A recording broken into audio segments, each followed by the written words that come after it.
एक लंबे समय पहले एक गांव में रमेश और धीरज नामक बाप बेटे रहते थे।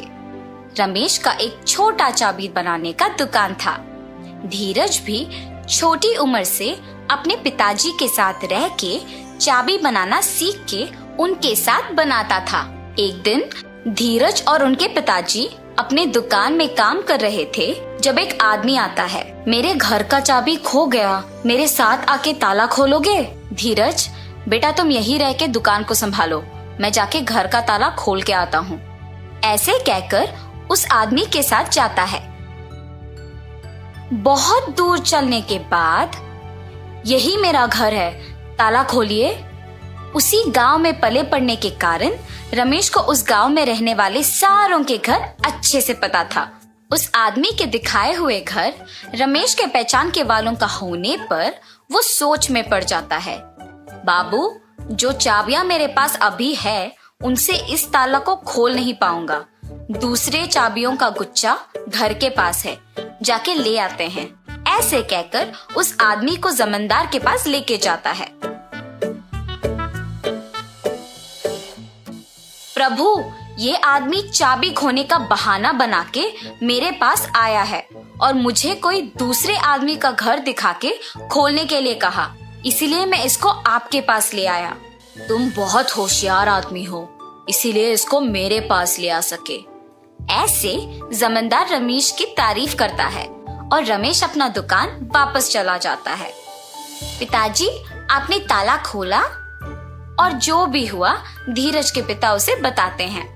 धीरज, हमारे पास ताला बनवाने के लिए बहुत सारे लोग आएंगे बेटा। उनमें अच्छे और बुरे दोनों तरह के आदमी होंगे, इसीलिए हमें होशियारी से काम करना चाहिए। कुछ साल बाद धीरज के पिताजी का देहांत हो जाता है और धीरज अकेले ताला बनाते हुए दुकान चलाता है। धीरज कोई भी तरह का ताला बनाने के काबिल बन जाता है। एक दिन धीरज के दुकान को एक आदमी आता है। मुझे इस चाबी का एक नकल बना के दे सकते हो?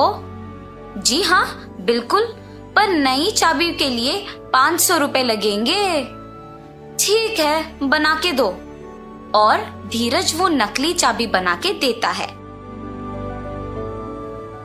और गोपाल पैसे देके वहां से चला जाता है। अगले दिन भी गोपाल धीरज के पास एक और चाबी लेके उसी की तरह एक नया वाला बनाने के लिए कहता है। ऐसे हर रोज गोपाल एक एक चाबी लाके उसका नकल बनाने के लिए धीरज को पैसे देता था। वैसे एक दिन जब गोपाल नया चाबी बनवाने धीरज के दुकान पर आता है। आप हर रोज नई चाबियां बनवाते हो, इतने सारे नकली चाबियों का आप करते क्या हो? चाबियों को खोने का डर से मैं इन्हें ऐसे बनवाते रहता हूँ। ये कहकर चाबी लेके वहां से चला जाता है। एक दिन जमींदार के पास उनके कुछ प्रजा आते हैं। प्रभु, अलमारी का ताला वैसे का वैसा ही है, मगर उसके अंदर का सोना और पैसे गायब हो गए। जी प्रभु, हमारे घरों में भी वही हुआ है।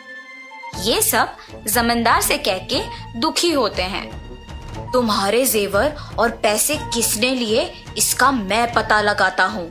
आप लोग मुझ पे भरोसा करके घर वापस जाओ। जमींदार के बातों का यकीन मानकर प्रजा वापस घर जाती है।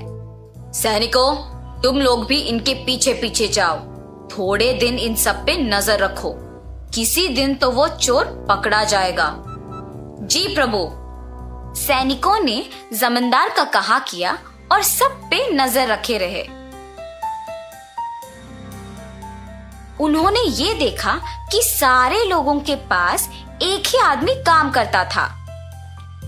हम सबको इस आदमी पे अच्छे से नजर रखना होगा। सही कहा तुमने, सबके पास एक ही आदमी काम कर रहा है। इसको खोए हुए जेवर और पैसों के बारे में जरूर कुछ पता होगा। एक दिन ऐसे ही वो आदमी एक और नकली चाबी बनवाने धीरज के दुकान को जाता है और उसके पीछे ही जमींदार के सैनिक भी जाते हैं। इसका नकली चाबी बना के दोगे? ठीक है, थोड़ी देर इंतजार कीजिए, बना के देता हूँ। धीरज चाबी को बनाते हुए सोच में पड़ जाता है। मुझे इस आदमी पे शक है, पर इसके वजह से मुझे बहुत पैसे मिल रहे हैं। वो इन चाबियों के साथ कुछ भी करे, मुझे क्या। और नकली चाबी बना के उसे देता है। गोपाल उसे पैसे देकर वहां से चला जाता है। सैनिक भी गोपाल का पीछा करते हैं और उस पे नजर रखते हैं।